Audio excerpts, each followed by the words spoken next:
Well, I'm with another volunteer here at the Emergency Preparedness Fair, Cindy Hawkins. And Cindy, suppose we have an earthquake, a big one. It's the middle of the night and all your power's out. What do you need to be aware of right away? What can you have in your home? Well, the first 3 minutes are the most important minutes that you need to take care of. So underneath your bed, you should have a kit that contains a pair of sturdy shoes, heavy gloves, and a flashlight. Now, you need the shoes because why? You want to get to your children or get out of your room, there'll be broken glass everywhere. So you'll want to have something on your feet so you won't have to be walking through the glass to cut your feet. And we have the gloves so that you can move debris out of the way if you're to get to, I mean, the door might be down or something, you want to move something big and heavy. You want sturdy gloves so that you won't hurt your hands. And the flashlight also, if it's dark, you can see your way around, see where the debris has fallen and everything like that. So this is really a big safety issue just for you as an individual so that you can take care of your family's needs right afterwards. Exactly.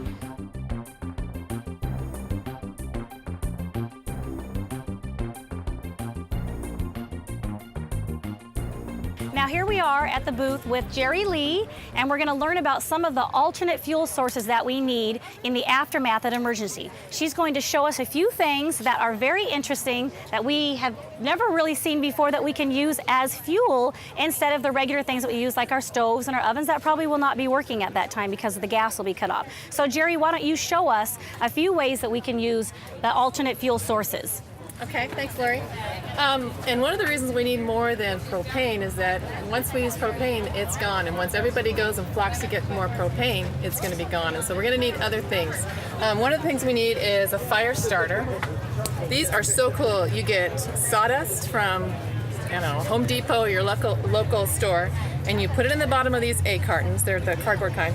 And you fill it with paraffin wax that's been melted. You can also use, instead of sawdust, this is dryer lint. This is amazing. Oh, and yeah. You break it up and put it into the little eggs. And everybody has that, dryer lint. And then you fill it with the wax, and once it dries, you can break these apart and use them individually as fire starters. And you just light them with a match, stick them in your fire, and they burn, and they are great. The other thing you can use is this. This is newspaper, and you stick it in water with detergent, and it breaks down the paper, so when it dries really hard, and it burns like a log. So you just use that as a log in your fire, Yes. or you can cook things over it. Well, you use it If as a you log. need, It's more like for fuel, for warmth heat. and heat. Yes. All right, great. Okay, another thing is this is a good way in case you don't have any matches. This is a great way to start a fire. You get 2 C or D batteries. Okay. You can also use a 9-volt, but that's a little bit more tricky. Steel wool. And you're putting them together, close so together. they touch, and then I'm putting the steel wool At on the bottom. holding it and touching the top. Oh, whoa, there we go, there we go. That is We got it amazing. started. Oh, and everybody has batteries at Everybody home, has and batteries. usually we have steel wool as That's well. right, that's right. Oh, that is very interesting. That's a really good one.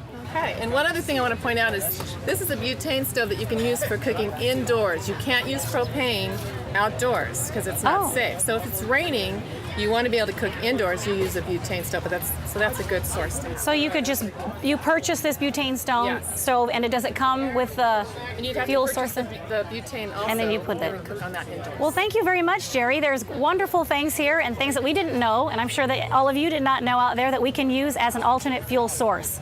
Thank you. Now we're going to go to Peter Vidmar, and he's over at the 72-hour kit, whatever that means.